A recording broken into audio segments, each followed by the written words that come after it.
After the ringing stopped in my head, I noticed a humming coming from the cube in my hand. I could barely hear it, so I placed it closer to my ear. Suddenly it became hot, even hotter, and I had to drop it from my hand before it burnt me. It made a thud sound as it returned to the same place I found it. Smoke began to emit from the sides of the cube, but there was no odor. As I stood there staring at the puzzling cube, soft whispers filled the air. I could barely hear what was being said, but a number of people were talking in whispers.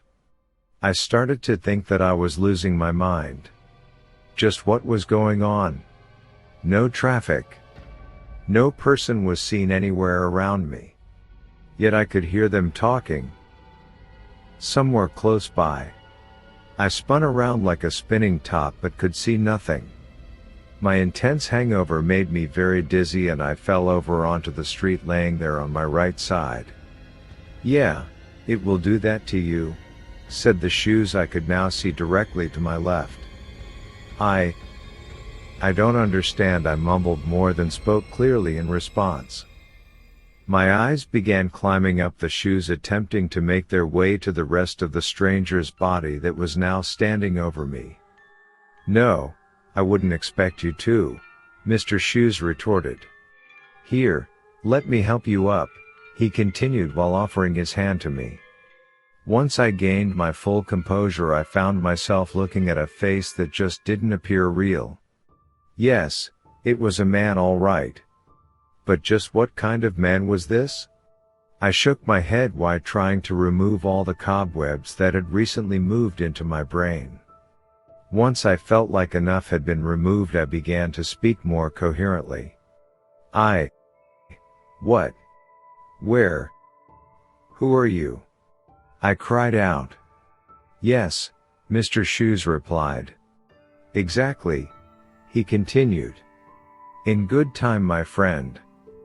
All in good time. You look exactly what my dog brought into my house last night. Only a much larger specimen, I presume. And I must confess. Please forgive me, but you don't smell much better either," the man of shoes continued. "All will be revealed to you soon.